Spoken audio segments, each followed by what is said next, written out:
Hello, everybody, and welcome to another episode of Let's Talk Broncos. Unfortunately, Bree can't be here today. Lucky her after yesterday's game, Zach.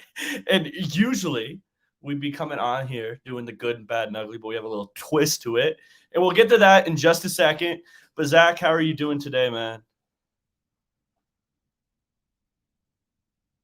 I'm sorry, I have it in a different order than I normally do with my tabs, and I had to jump back trying to promote on social media and everything. Not great, not great. This is one of the lowest moments of the past, 7 years of awful? 16, 17, 8, so 8 years of awful. This is one of the lowest points. I think the Chiefs home blowout, I forget, it was prime time, I think Thursday night, but maybe it was Monday night, where Mahomes gets injured and Chad Henne comes in and the Chiefs still blow the Broncos out. That was one of the lowest points. I think that Rams blowout last year was a low point. The Colts game last year was a low point. There's a few. This is one of the lowest of the low. I think hopefully the positive that comes out of it is the fan base, and more importantly, the organization realizes this team is not close. This team has serious problems. It needs wholesale changes, dramatic changes. You just had one of the most embarrassing performances of the Super Bowl era, the worst defensive performance of the Super Bowl era by a wide margin.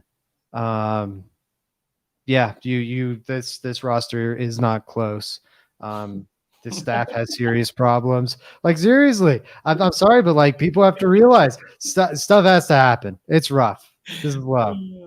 No, I get where you're coming from, man. And, like, people are saying things in the chat, like Chester says fire him, and there's no like name attached, but I know exactly who the hell Chester's talking about right now. Everyone does. that's the part that I don't like.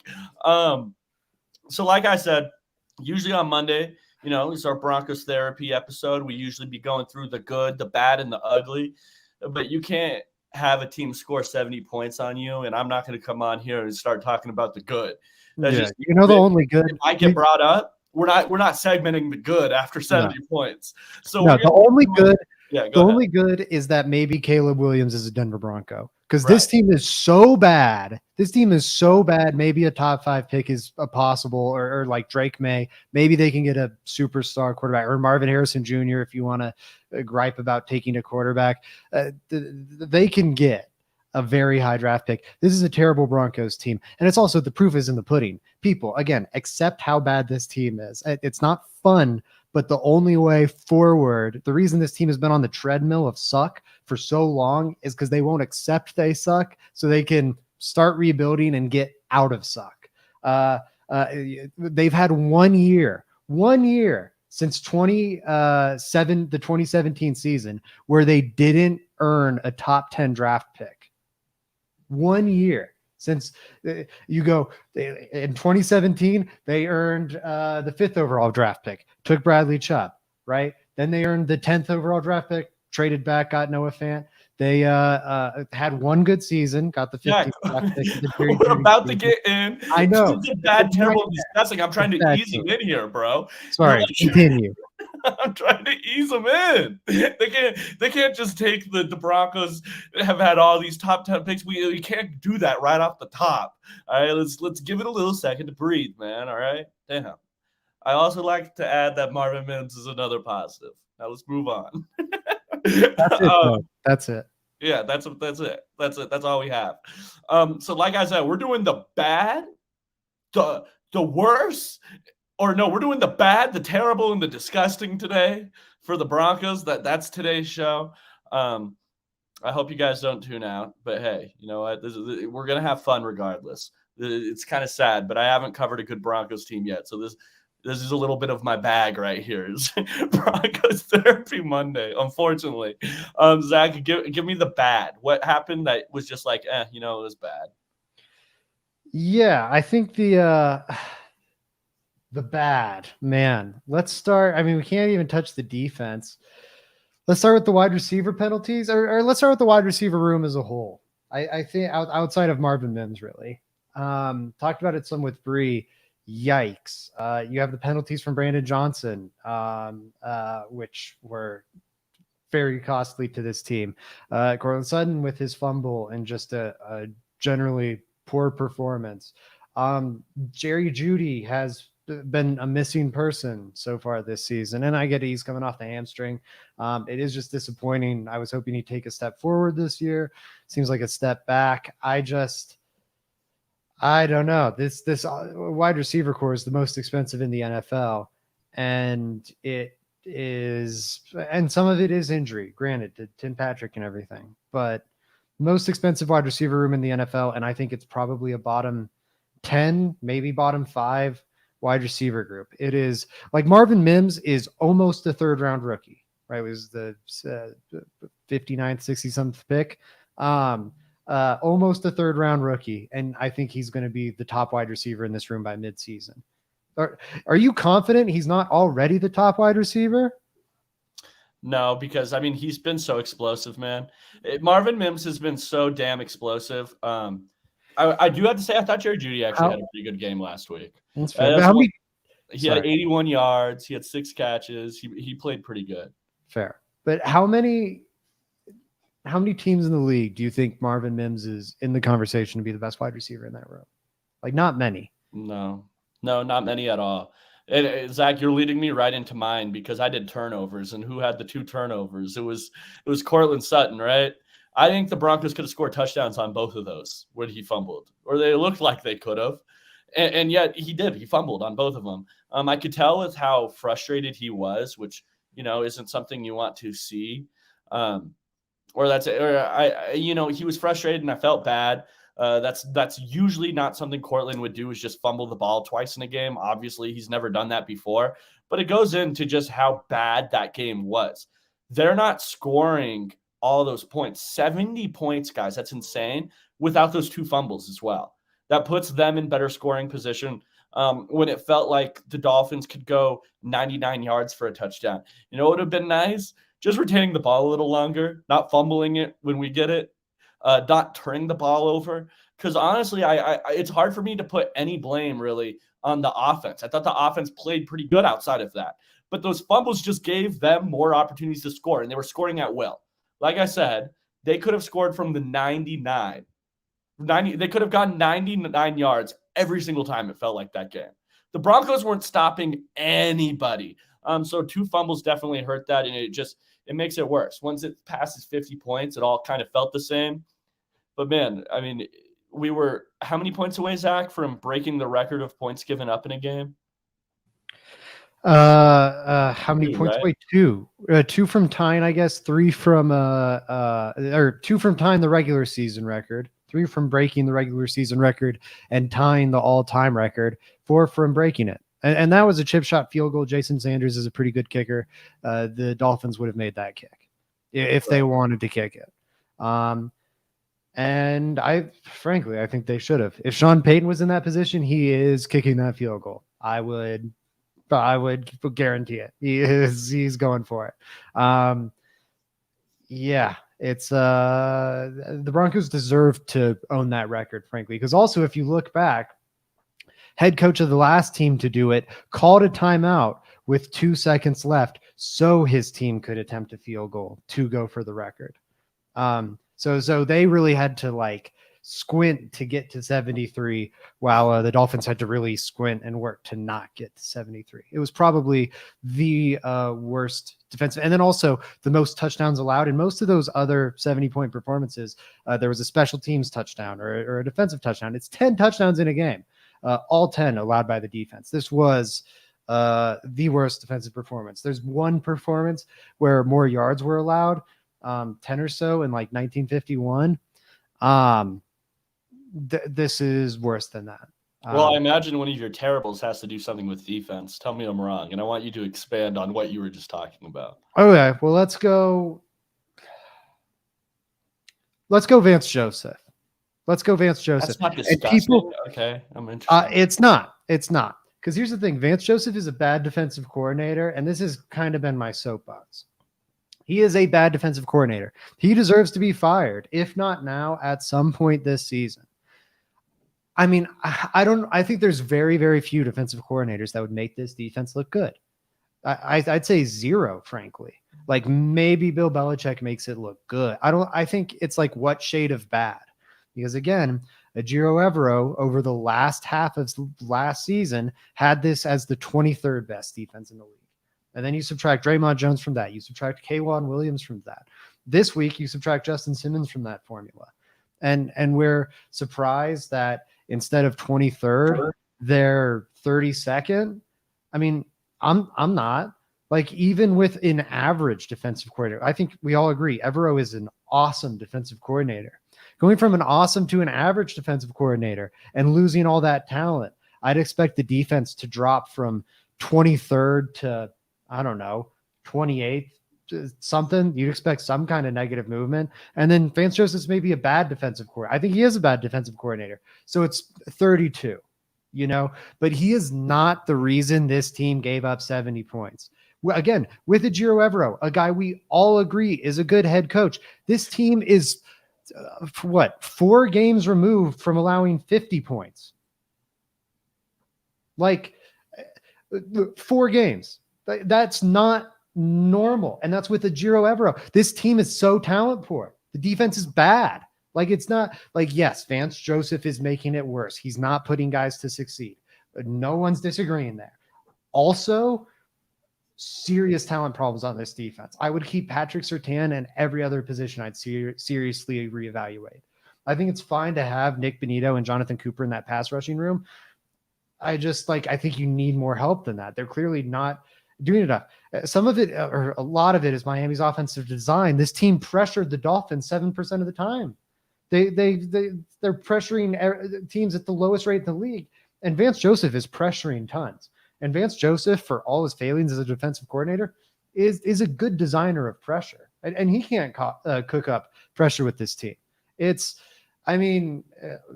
I'm showcasing what I'm going to say for disgusting. I'm losing the plot here. Terrible is Vance Joseph. This is a very bad defensive coordinator hire.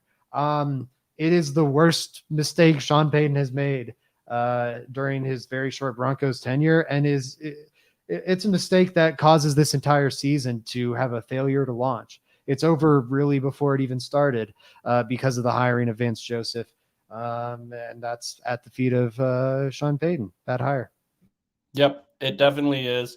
I probably would put it more in I know it's tough, but I might put that more in the disgusting range just because it's 70 fucking points. that's the only reason. Talent is really bad, but there's been really bad defenses in the NFL. There's been a lot. How many ever have given up 70?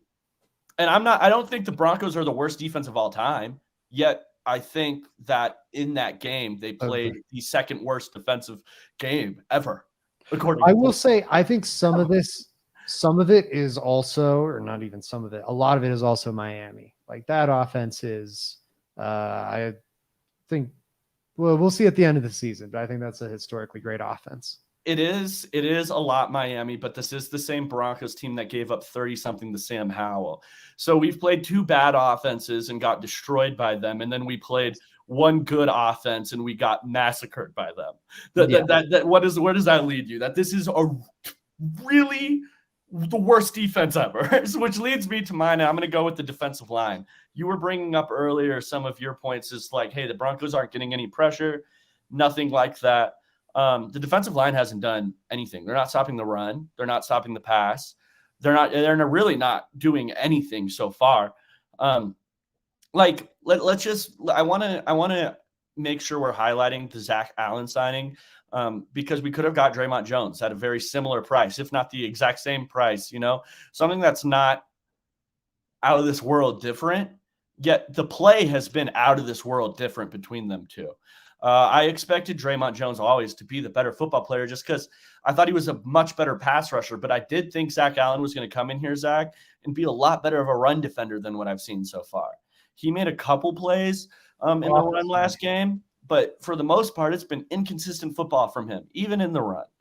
And that's an area you kind of just take with Draymond because he's such a good pass rusher.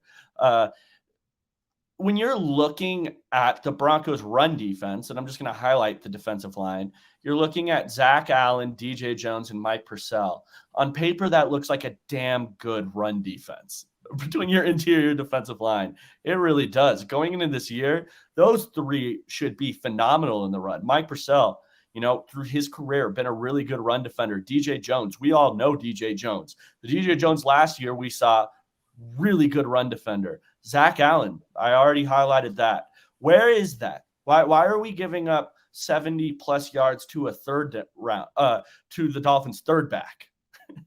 Like this is the type of stuff I'm talking about there. And then even we'll talk a little bit about edge. Randy Gregory, it breaks my heart. I don't think he's the same player coming off of injury. He just doesn't have that explosiveness anymore. I look at Jonathan Cooper. I think he's a great role player. So when you want to, get in there on occasion, is he a starter? Should he be playing the majority of your snaps? No. Nick Bonito is a designated pass rusher. He's really not helping you in the run, although he has flashed in the pass. We can go down the list. This defensive line is terrible. I think it fits the terrible mark pretty perfectly through 3 games. Yeah, I fully agree. Jonathan Harris has played a lot of snaps to this team. I'm trying to pull it up. 148 snaps. Like he's averaging damn near 50 snaps a game for this team. That's not a good place to be on the defensive front. And it's what happens when and I think they were good trades. Like you got really good value for Von Miller's expiring contract. And I think you got really good value for Bradley Chubb's expiring contract. But you start draining all that talent from that room, and eventually this is what you're going to be left with. Those guys letting Draymond Jones walk out the door for nothing, like that was a really bad decision. And people say, well, he hasn't done anything in Seattle yet. Frankly, I'm not watching the Seattle All-22. The stats are definitely not impressive. I don't know how they're utilizing him. What I do know is I saw him in Denver, and he was producing so much more than Zach Allen. I refuse to believe that Draymond Jones, if he was still here, would be playing like Zach Allen is. He was a much better player. I hate it. This team just, I don't know. I don't want to go too far from the defensive line, but there's just no talent anywhere. Like not only is the top end talent bad, but there's just no depth behind it. You lost to Sean Williams, who was like a critical depth piece, and they did nothing about it. They lost to Wazirike, and granted, that was right before the season, but he was the guy who was supposed to step up and fill that role. A questionable plan as is, but then they did nothing to replace his role on the roster. It's just, it's baffling. This is a very poorly constructed team. Yeah, it's bad. It's bad. And let's get into the disgusting, highlight yours first because I have one and I have a little clip to go with it, Zach. So let us know what is yours. What's the worst thing you saw out there? The entire defensive talent. That's the one thing that edges out Vance Joseph for me. And I agree with you. Vance Joseph probably belongs more in the disgusting category. I was trying to make a point here that as bad as Vance Joseph is, I think, God, the talent on this defense is worse. You talked about the defensive line already. Alex Singleton, what is he getting paid to do? Make tackles. Because my God, every passing game is picking on him. Like he's Waldo in the passing game. Where's Waldo? There he is. Pick on him. He's under the magnifying glass or under the microscope every single drop back. So what is he here to do? Just tackle people. Yeah, second on the team in missed tackles. And the Denver Broncos had 24 missed tackles as a whole. Like that is an effort problem. That is a talent problem. You look at Kareem Jackson, the viral clip on the goal line of him just folding, like not caring, clearly not caring. That is a culture problem. Sorry, not to like steal yours, but like that's part of it. It's just a meltdown. This is a total meltdown. Like you have to tear it down and build it from the ground up. This is not a problem that is fixed by firing one guy and bringing in a different guy, or firing a defensive staff and bringing in a new defensive staff. You need wholesale roster changes. The depth is bad at, I think, pretty much every position group. Maybe outside of safety, it's just been tested way too much. Going down Caden Stearns and PJ Locke, though even then that's just two guys, and Justin Simmons. Sorry. So 3 of your top 4, I would say, maybe there's a point there. But my God, the depth is bad all over the place. We won't even dive into the offense, but it's true about the offense too. And the starting talent. I mean, Patrick Surtain is the only player I would build around moving forward. Every other player should be cuttable, should be tradable. They need to have an Atlanta Falcons, Detroit Lions, what we've seen those two franchises do over the past few seasons, wholesale rebuild. The Denver Broncos finally need to adopt that. And as soon as they keep trying to slap a Band-Aid on a roster that was picking top 10 and say, hey, we're ready to compete now in a stacked AFC, they're going to keep having disappointing seasons like this. They need to accept what they are, burn this defense down. It's nowhere near talented enough to compete in the AFC with these quarterbacks. Burn the offense down too, frankly. And rebuild from the ground up. There's not a position group on this roster, I think, that is above league average. I don't know, maybe running back, maybe inside linebacker, but I don't feel confident in any of those anymore. Yeah, I don't feel as comfortable. I do running back. I feel like the Broncos are pretty good at running back. What I don't feel comfortable in, Zach, I think you nailed it, is that linebacker. I named off the interior defensive lineman earlier. We both agreed that those guys on paper look like pretty good run defenders. You know what else look like pretty good run defenders, yet they're giving up all these yards to the Miami Dolphins? Are the linebackers. I expect these linebackers to be damn good. They couldn't get off a block. Yeah. Yeah, dude, I just want somebody to do something. That's what I kept thinking. The Broncos have one of those, oh, God, I'm praying for a turnover type defenses, Zach. They really do. I thought that every time they got on the field this year, it's well, if we just get a turnover. I'm not even thinking about the stop because that seems so improbable. It doesn't even seem like that's available to the Broncos to get a stop, to force a punt. This is absurd. And we have a damn good punt returner right now out there. That would be nice to help our offense. Marvin Mims getting more touches in the punt return game because he's shown us twice through 3 games that he can make a play in the return game. Get a stop. Get our offense on the field. Everything points to the Broncos offense being pretty good this year and the defense just letting them down completely. So, yeah, I completely agree. The lack of talent on this defensive roster, it's terrible. There's not a lot. I figured that the starters would be good. Sure. Zach, I figured that the starters would be okay this year. I knew the depth would be a serious, huge problem for the Broncos. But the starters, almost every single one of them have underwhelmed. I mean, they got torched by Liam Eichenberg. Yeah. This front seven got torched by a Dolphins offensive line that, and in the passing game, the pressure stuff is bad. Some of it is this Dolphins passing game is getting rid of the ball so fast. It is very hard to create pressure. That doesn't excuse what we saw in the run game. I mean, my Lord, these are the Dolphins offensive line is not very good. It is not only not very talented, it's coached by Butch Barry. And God, I mean, it looked like Georgia playing a directional school. It was crazy. Alex Singleton and Josie Jewell are making, I think, $13 million combined this season. That's an expensive starting linebacker tandem. Dude, that's an expensive starting linebacker tandem. Yeah. And they couldn't get off a block against these guys. It was crazy. It was 350 rushing yards. 350 rushing yards. 350 rushing yards. And the rest of the front seven is bad, 100%. They can't do it on their own. But even if you isolate their performance, it's terrible. Yeah. The parts of this defense that are supposed to be good are not good.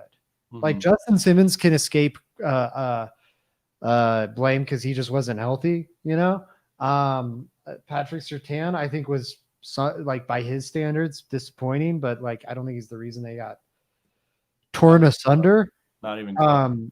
But man, the other 10 people were, geez, it was terrible. It does, yeah, but like the stats back it up, like worst defensive performance in NFL history. Yeah. No, I mean, I have nothing to dispute with that. What do you think's disgusting, Joey? Zach, I'll tell you what I think is disgusting. And it's the team culture. That's really what I think is disgusting right now. You have a lot of these guys, Zach, that have been on the roster for such a long time. And I just don't know. You were mentioning it earlier about you need to blow this team up. I don't think you can just roll over the same guys you've lost with every single year. I tweeted this today, but Dion, I would say, there's a lot of controversy about Dion. Some people don't like him. I don't know why there's controversy, but there's a lot of people that don't like Dion. What did he have to do, though, to instill a winning culture? Because the Buffs have already won 3 times more games than they did last year. He had to first bring in 80-something new players. And I was watching Joel Klatt a couple weeks ago, and I tweeted this video out as well. And I want to play it on the podcast real quick, so I will do that. If you're watching this right now, coaches do not build culture. They just don't. Oh. Okay? Coaches have expectations and rules. Who builds culture? I'm about to tell you. This is going to be very, you might want to write this down. This is your theory? Coaches have expectations and rules. Okay? Now, everyone has to meet those. And generally speaking, most teams just get to the level of their coaches' expectations or rules on and off the field. The teams with great culture are the ones that have a leadership group on that team where their standard is above the coach's expectations and rules, and it's internally held in the locker room. And then the standard goes above what the coaches can even put onto their players. That's a culture. If you're watching this. Yeah, that's exactly it right there. You can hire a coach. But if you're running back the same players, I mean, you have to think about it. How many Bowles has lost? There's a clip of it, of him being like, I'm tired of losing. But Bowles is a guy that's been around through 3 different coaches now. He's been on the Broncos for a long time. And the guy has done nothing but lose. And is part of the losing culture. And all of this is like, you need to scrap some of this and you need to restart. I understand, you're going to piss some people off in the process or whatever the case may be, but you need to rip the Band-Aid off. You have to start getting some players in here that are coming in with a fresh outlook. And you don't have these other players in the locker room with these guys with the fresh outlook that have seen nothing but losing on the team that they're currently on. They need to be out. I think that it's time to blow this team up, and I think it's for that exact reason. It's going to be impossible, quite frankly, I think, for Sean Payton to bring a new culture into Denver if he's not willing to cut ties with some of these players. Yeah, a lot of them have to. He has to cut ties with. There's just like 7 players on this roster that have been around winning in the NFL. It's a problem. I think the common argument against it that I see in Broncos country is like, oh my God, but we've been bad for so long. I don't want to rebuild now. I don't want to be bad for longer. You know why they've been bad for so long? Because they refuse to rebuild. If you continue to refuse to rebuild, they'll continue to be bad for even longer. They're going to continue to perpetuate this awfulness.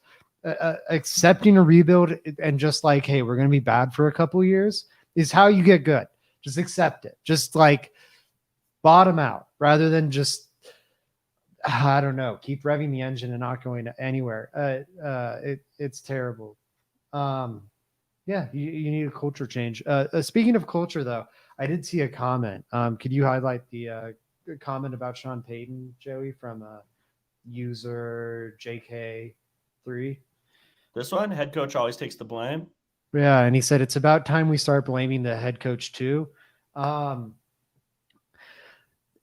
Okay, Sean Payton absolutely deserves some blame, right? Vance Joseph, bad hire. Yep. Also, head coach is the CEO of the organization. Organization put forward a horrible showing on Sunday. Sean Payton deserves some blame, 1,000%. He is also like almost 100% responsible for the only thing going well for the Broncos, which is the offense. And the offense did take a big step back, in large part because of the turnovers from Cortland Sutton on Sunday. But again, that's not, I think, a coaching schematic problem. That's a talent deficiency issue. The Broncos have bad wide receivers who are making mistakes and costing the team. They entered this week scoring touchdowns on the highest percentage of their drive of any team in the league. We remember what this offense was like last year. Sean Payton is doing an awesome job coaching up the offense, like 1,000%. And that is honestly Sean Payton's coaching of the offense. I think like the only thing going well for the Broncos this year. That and Javonte Williams' miraculous recovery from a gruesome injury. I think those are the two positive, and Marvin Mims. 3 things. And also, who would we give credit to about the Marvin Mims thing to? Sean Payton. Russell Wilson's resurgence, the fact that maybe instead of cutting Russell Wilson now, you could trade him to a team and recoup like a 5th round pick or whatever, which like you only need $20 million in dead cap rather than like 100. That's huge. That's huge value he's creating for the franchise. That's saving this franchise's future. So should we give him blame? And like, I hear you, 70 points is unheard of in today's NFL. Sean Payton, like, let's not pull wool over our eyes. He is, yes, the head coach. He's more responsible for the offense than the defense. Vance Joseph's in charge of the defense, and totally fire that guy. Blame Sean Payton for hiring him. I'm with you. Look at the coaching job he's doing on that. Don't throw the baby out with the bath. You also already invested a 1st-round pick in this guy. And there are... Yeah, and I think he's one of the only things going well for the Broncos right now.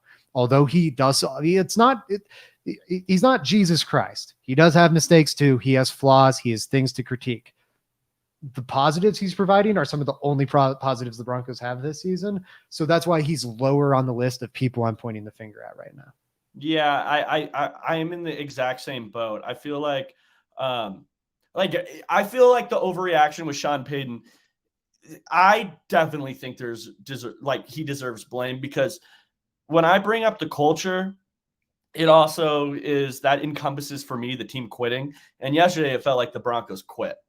And we're in week 3. It's not week 15, Zach, where you are out of the playoffs and you have nothing to play for anymore. It's week 3 and the Broncos defense quit on you. Probably right after the first quarter. They didn't care at all. It's really felt like that. So that is where maybe a little bit of blame goes, but I did play that clip earlier, and I don't want to get all the way back into that part. It's just, how can you blame him entirely for inheriting a roster that is this dysfunctional, man? It's dysfunctional. But I guess part of it to me is we saw the quit in these guys a year ago. And to your point, so many of these players have been losing for 5-6 years. Yeah. So you start getting boat raced by the Miami Dolphins and this team starts quitting. Like, is that Sean Payton? No, I think it's a lot of guys that have been losing their whole careers and go this again. That's what I think. Like, and again, is Sean Payton partly responsible as the head coach? 100%. But I don't think Sean Payton, especially given his resume, beat losing and giving up into this roster 3 weeks into the season. You know what I mean? I think that was already in this roster, and it resurfaced really quick because we got off to an ugly 0-2 start. Yeah. And then immediately against the Dolphins, I think the defense went, we can't hang with these guys. It felt like I think the second drive, they went, oh shit. And then they just kind of packed it in. I wish we could show that screenshot of everybody laying on the ground on the Broncos defense right now. It would go perfect. If you guys don't know what I'm talking about, it's viral. Just go online. It's insane. But Zach, before we sign out here, I just want you to give me a quick positive real quick. I'm not going to leave the people all on this. Just give me one quick positive. Yeah, this is the strongest quarter. So let's open here. The Broncos can get rid of Russell Wilson. He looks like a tradable asset. Also, it's financially viable to cut him. I would hope they wouldn't even have to with how good he is looking. And then this is the strongest quarterback class we've had in a while. It's really exciting. If you don't like quarterbacks, if you'd rather upgrade the trenches, you've got an extremely freakishly young, extremely talented, very smart tackle prospect that is more than worthy of a top 5 pick. You think this receiving core needs a little juice? You want your own Jamar Chase, Justin Jefferson? That sounds pretty dang fun too. There's one of those in this year's draft. This is a good year to be bad. It's not like, whoa, who do we want? Aiden Hutchinson or Trayvon Walker? It's not one of those years. It's an exciting draft to be bad. It's a good year to be bad. And maybe there is only one way the Denver Broncos get a quarterback that can go toe to toe with Justin Herbert and Patrick Mahomes. And it's not a given, but there's only one path to getting such a quarterback. And it's bombing out. Yeah, and this might be the bombing out. This might be the bombing out that they need. Yeah, I think I think that's a great one. If you guys want draft content, we're going to be bringing it to the channel for sure. I want to make sure I'm spearheading that on the channel, and I'll be bringing it. Last night, draft season started for me. I already pulled up the film and was watching Drake Bay at UNC, and I have some thoughts on him, and that'll be brought to the channel soon. So make sure you guys are liking, subscribed.